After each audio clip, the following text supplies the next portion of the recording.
There is a passage near the end of the book of Job where God stops arguing and starts describing a monster. 34 verses. That is longer than the description of any other living thing anywhere in Scripture. He talks about scales sealed so tightly that no air passes between them. He says, iron is like straw to this creature, that arrows do not make it run. That smoke pours out of its nostrils like a pot coming to the boil. And then he finishes with a line that has unsettled readers for 2,000 years. King over all the sons of pride. That's God speaking. Not a prophet warning about idols, not a psalmist reaching for poetry. This is the voice out of the whirlwind, the only long speech God gives in the entire book. And he spends the end of it on two creatures whose names almost everyone has heard and almost nobody can define. Behemoth, Leviathan. If you grew up hearing about Job, you were handed the surface. You were told he lost everything, that his friends gave him terrible advice, that God answered him out of a storm and Job repented in dust and ashes. Nobody sat you down and explained why the answer ends with monsters. Nobody mentioned that a single line about Leviathan in Isaiah matches, almost word for word, a Canaanite tablet pulled out of a Syrian hillside in the 1920s. And nobody told you that the scholar who defends the ordinary, sensible, no monsters reading of this chapter admits in print that 5 of these verses cannot be an animal. The reason has almost nothing to do with dinosaurs, whatever you've run into online, and everything to do with a Hebrew word, a buried harbor city, and a debate that serious scholars have not settled and will not pretend to. If you want to walk through this with me, subscribe and turn on notifications so the rest of these stories find you. And leave a comment telling me where in the world you are watching from tonight. So let us go back to the whirlwind and to the question Job actually asked. Part 1. The answer that was not an answer. Job asked one thing. He wanted a hearing. He had lost his children, his property, and his health, and he had spent nearly 40 chapters insisting he had done nothing to deserve any of it. He wanted God to show up and explain. God shows up. And he doesn't explain. Instead, he asks Job where he was when the foundations of the earth were laid.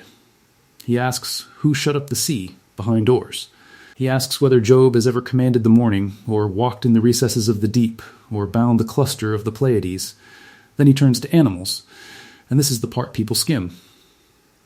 The lion, the raven, the wild goat giving birth in the rocks, the wild donkey that laughs at the city, the ostrich, who God says he deliberately made forgetful, the war horse that smells the battle from far off.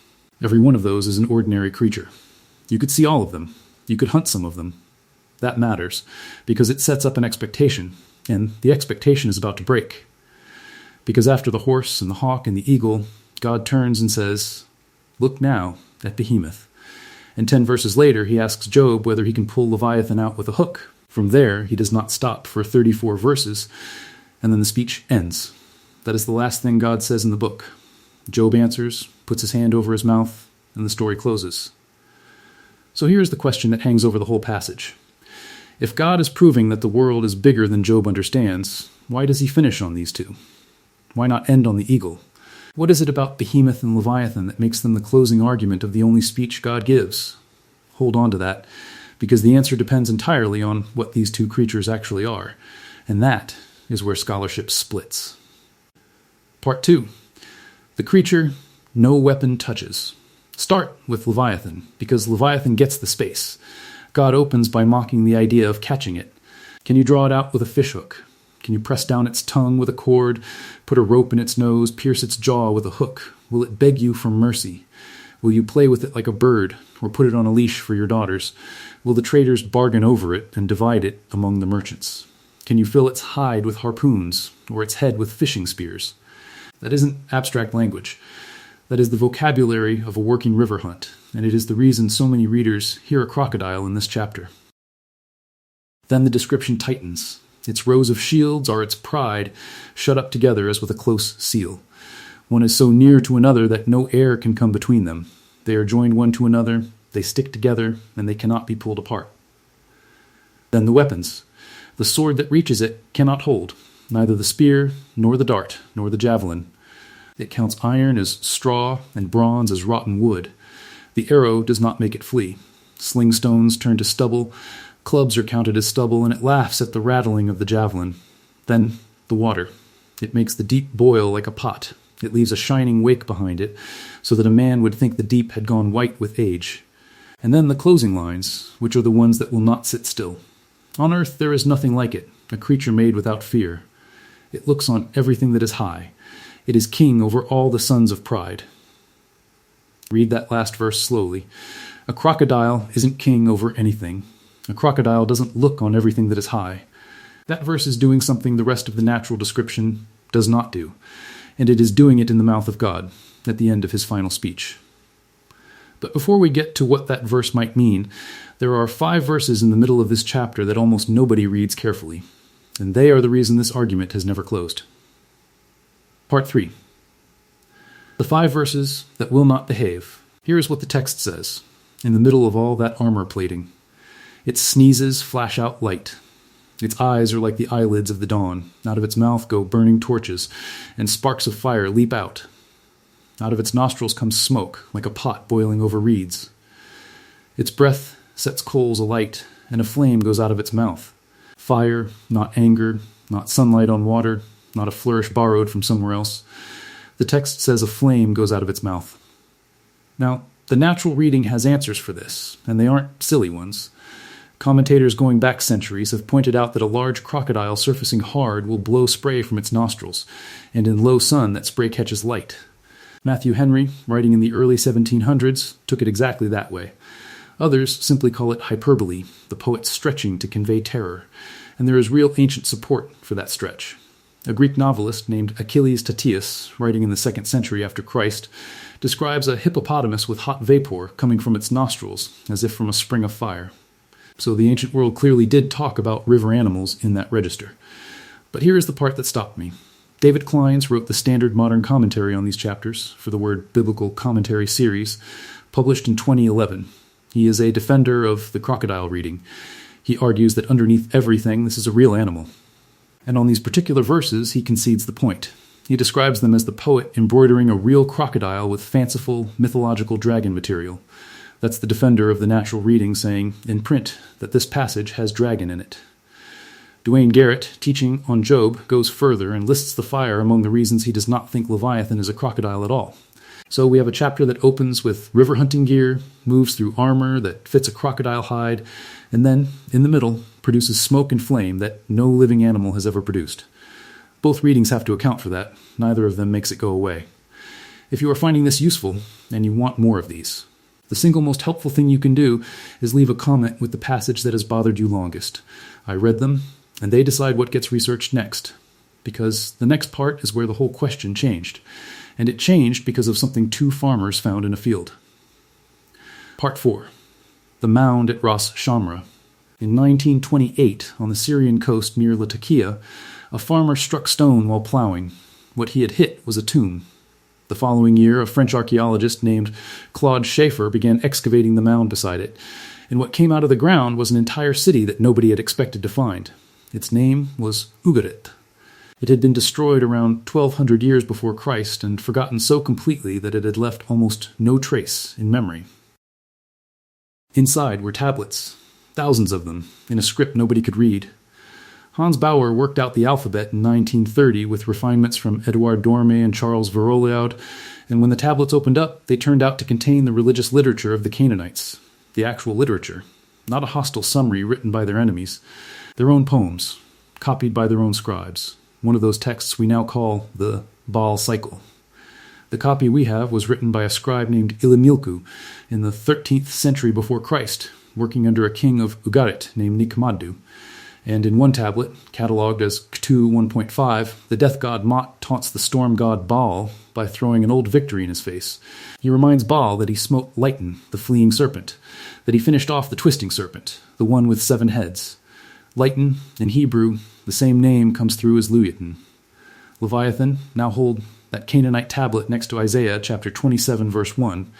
In that day the Lord with his hard and great and strong sword will punish Leviathan the fleeing serpent, Leviathan the twisting serpent, and he will slay the dragon that is in the sea. Fleeing serpent, twisting serpent.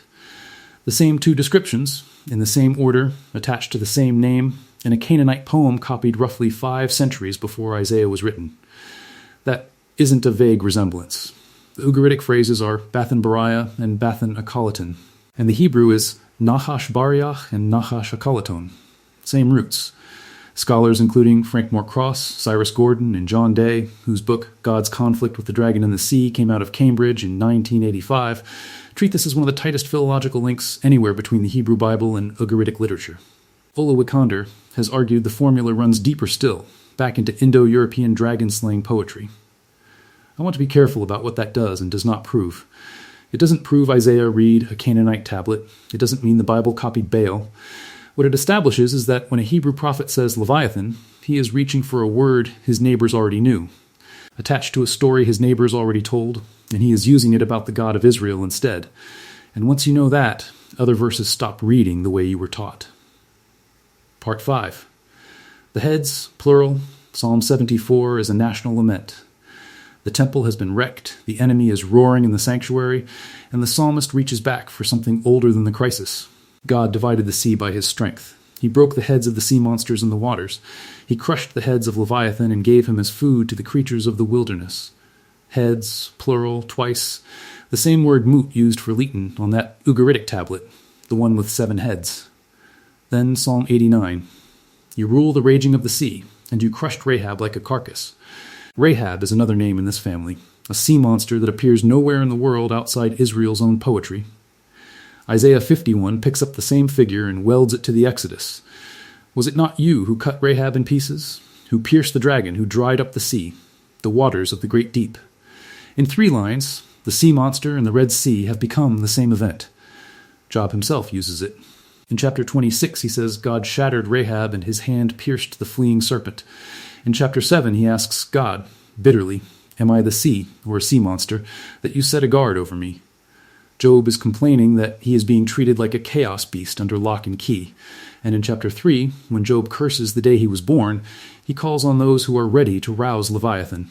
If you read that in the King James, it is hidden from you, because the King James translators vocalized the Hebrew differently and rendered it as raising up their mourning. The monster is sitting in the verse. Most modern translations put it back. Then there is Ezekiel, who takes the whole thing and points it at a living head of state. Pharaoh, king of Egypt, the great dragon lying in the middle of his rivers. And Genesis. On the 5th day, God created the great sea creatures. The Hebrew word is taninim, the dragon word. And the verb is bara, the same lofty verb used in the first line of the Bible. In the Canaanite version, the gods have to defeat the dragon. In Genesis, God makes it, looks at it, and calls it good. That's the theme I keep coming back to. The Bible knows this vocabulary. It uses it constantly, and every time it uses it, it demotes the monster. Part 6. The Beast in the Marsh. Behemoth gets 10 verses, and they are stranger than people remember. Look at Behemoth, God says, which I made along with you. He eats grass like an ox. His strength is in his loins, and his power in the muscles of his belly. His bones are tubes of bronze, his limbs like bars of iron. He is the first of the ways of God. He lies under the lotus plants, in the shelter of the reeds, in the marsh. The river rages, and he is not alarmed. He is confident even though the Jordan surges against his mouth. Marsh, reeds, lotus, eats grass, not bothered by fast water. That's a hippopotamus, and it's been read that way since at least 1663, when a French scholar named Samuel Bochart laid out the identification systematically in a work called Herozoikon. It became the standard view, and it largely still is. Michael Fox has written that near enough every commentator identifies Behemoth as the hippopotamus, and that this is the consensus. There is a wrinkle in the Hebrew that is worth hearing. Behemoth is grammatically plural. It is the plural of the ordinary word for beast, behema, but every verb and adjective attached to it in Job is singular. Hebrew does this to intensify. The beast of beasts, the great beast. It is the same grammatical move that sits underneath the word Elohim. One caution, because you will see this everywhere online. There is a popular claim that behemoth comes from an Egyptian phrase meaning water ox.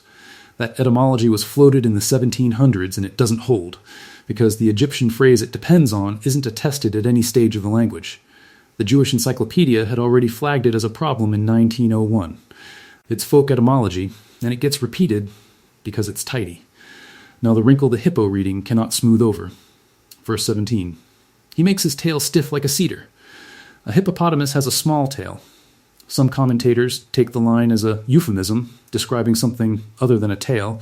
Others take it as the poet exaggerating. Both are honest answers. Neither one is comfortable. And here is the piece that makes the hippopotamus more interesting than a zoo entry. In Egypt, from the New Kingdom onward, the hippopotamus was the animal of Seth. Kings were shown harpooning a hippopotamus, the pharaoh spearing chaos in the shape of a river beast, and the ritual was still being carved on temple walls at Edfu around 100 years before Christ. So when God asks Job whether anyone can take this creature, whether anyone can capture it by its eyes or pierce its nose with a snare, he is describing the one act that Egyptian kings had themselves carved doing over and over for 3,000 years. Job can't do it, and in Egypt, only a god king could. Part 7.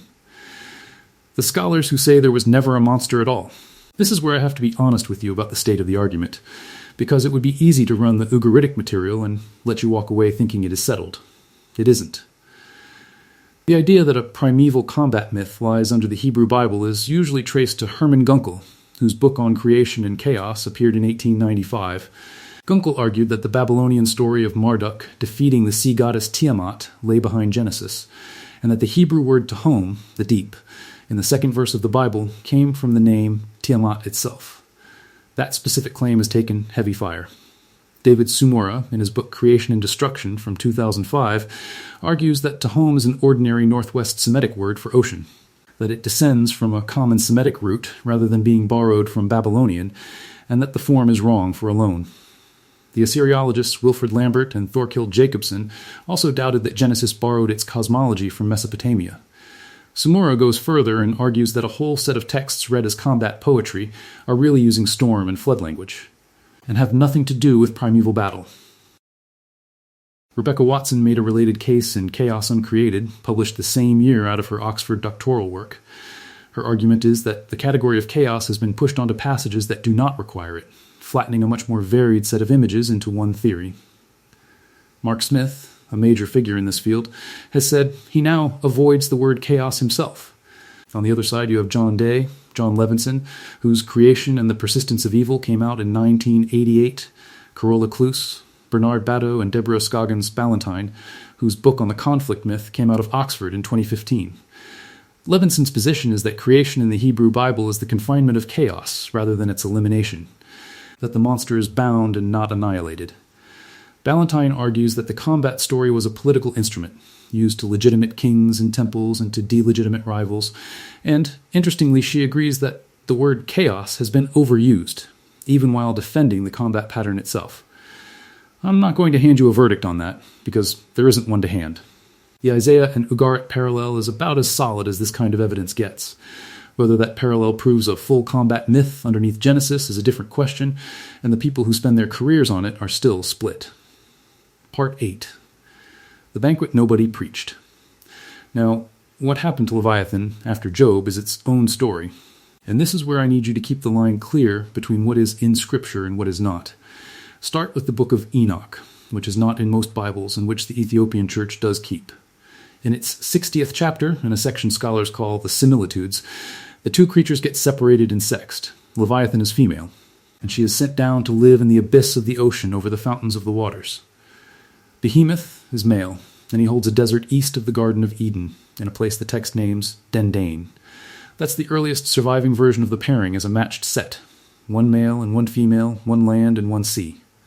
It is not in Job. Job never says either creature has a sex, or a partner, or a location.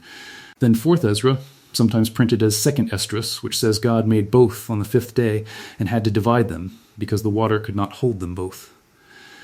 And 2nd Baruch, which says that when the Messiah is revealed, Behemoth and Leviathan will come up out of their places and be food for the survivors. That is the Second Temple period, roughly the couple of centuries either side of the birth of Christ. Then comes the rabbinic material, and I want to be precise about dates here, because this gets quoted as though it were biblical. The great discussion sits in the Babylonian Talmud, in the tractate Bava Batra, on pages 74 and 75. That text was compiled after the year 200 and reached its final form around 500 after Christ. Everything in it is centuries later than the New Testament, let alone Job. And what it says is extraordinary. God made a male and a female Leviathan. Had they bred, they would have destroyed the world, so God castrated the male and killed the female, and salted her flesh. And it is kept for the righteous at the end of days. From the skin, God will make a shelter, a sukkah, for the ones who deserve it most. Lesser rewards get a covering, then a necklace, then an amulet. What is left over gets spread on the walls of Jerusalem, and its brightness carries to the ends of the earth. Rashi repeats the tradition in the 11th century in his comment on Genesis. Maimonides, a century later, was reading this kind of material as something other than literal history. None of that is in your Bible. Not the salting, not the shelter, not the castration. It is a magnificent piece of Jewish imagination built on top of the biblical verses, and it deserves to be known and named for what it is. Part 9. The Hook in the Water. The Christian side developed its own reading, and it lasted more than 1,000 years. The Greek translation of the Hebrew Bible, the Septuagint, had already tipped the scales by rendering Leviathan as drakon, dragon, when Revelation describes a great red dragon with 7 heads, and calls it that ancient serpent, the devil and Satan, and then produces one beast out of the sea and another out of the earth, the connection was there to be made. The New Testament scholar David Ahn argues that those two beasts reflect the Jewish pairing of Leviathan in the sea and Behemoth on the land. The reading that fixed it was Gregory the Great's. Between 578 and 595, he produced the Moralia and Job, 35 books of commentary, and in it, Leviathan is the ancient enemy. The impenetrable scales become the devil's hardness. The proud neck becomes pride itself. The smoke from the mouth becomes false teaching. That commentary became a foundation text for the medieval church, and out of it came one of the strangest images in Christian history. Job asks, "Can you draw out Leviathan with a hook?" Gregory of Nyssa, Rufinus, and later Gregory the Great read that hook is the cross. The humanity of Christ was the bait. The divinity was the hook hidden inside it. The devil swallowed the bait and was caught. Theologians call it the fishhook theory of the atonement. You can watch that reading spread across medieval art. Those carved and painted gates of hell, the ones shaped like enormous open jaws with sinners walking in, are Leviathan's mouth. That is the hell mouth, and it is Job 41, filtered through Gregory, hanging on church walls for centuries. Part 10. The claim from 1961. There's a modern reading you've almost certainly seen, and I want to deal with it plainly and move on. Young Earth creationists identify Behemoth as a sauropod dinosaur, usually on the strength of the cedar tail, and Leviathan as a dinosaur or a marine reptile, taking the fire literally. The line traces to Henry Morris and John Whitcomb, whose book The Genesis Flood appeared in 1961, and it is promoted today by Ken Ham's organization Answers in Genesis, founded in 1994, and by the Institute for Creation Research. Mainstream scholarship and paleontology reject it, for reasons that aren't close. Argon dating puts the extinction of the non-bird dinosaurs at about 66 million years ago, tens of millions of years before there were any people. The reading appears nowhere in ancient interpretation. Not in the Greek translation, not in Enoch, not in the Talmud, not in any church father. It surfaces only in the modern period. And the divine speeches around it are describing animals Job could see, which is the whole rhetorical point of them. The paleontologist Phil Center published a survey of these identifications in the journal Perspectives on Science and Christian Faith in 2019, working through them and finding they do not hold. That's the claim, and that's where it stands. It isn't one of the two serious options, and I'm not going to treat it as though it were. Part 11. The monster that named a government. So we are left with two readings that both have real weight behind them. One says these are animals. A hippopotamus in the reeds and a crocodile on the Nile, described by a poet who has clearly seen them in language stretched past what either animal can do, because that is what Hebrew poetry does. The other says these are the old chaos monsters, the ones the Canaanites knew by name, brought into the book of Job, and put firmly under the hand of the God who made them. And a lot of serious commentators, including Robert Alter, Norman Habel, John Hartley, Tremper Longman, and Edward Greenstein, hold some version of both at once. Real river animals, deliberately painted in monster colors. Marvin Pope, who wrote the Anchor Bible volume on Job, leaned the other way and argued for an older mythological prototype behind both creatures. The one thing all of them agree on is what the speech does to Job. Whatever Leviathan is, Job cannot catch it, cannot fight it, cannot buy it, and cannot leash it for his daughters. But God can talk about it the way you'd talk about livestock. And there is one more verse that keeps the whole thing from settling into horror. Psalm 104, a psalm about the ordinary running of the world, the grass and the cattle and the wine and the moon. It lists the sea and the ships going over it, and then it says, and Leviathan, which you formed to play in it. To play. The Hebrew is sahak, the word for sport. The same creature whose heads are smashed in Psalm 74 is here splashing about in the water because God made it that way. Some translators even read it as Leviathan, playing with God, like something kept for amusement. That's the range this creature covers in Scripture. Enemy in one psalm, pet in another, and in Job, the closing argument of God himself.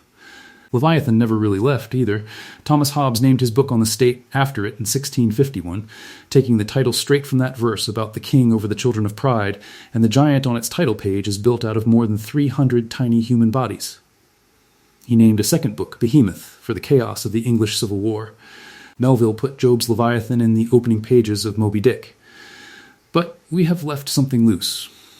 Twice in this episode, a different name went past. In Psalm 89 and in Isaiah 51, a sea monster god cut in pieces, and then the same name used as a code word for Egypt. Rahab.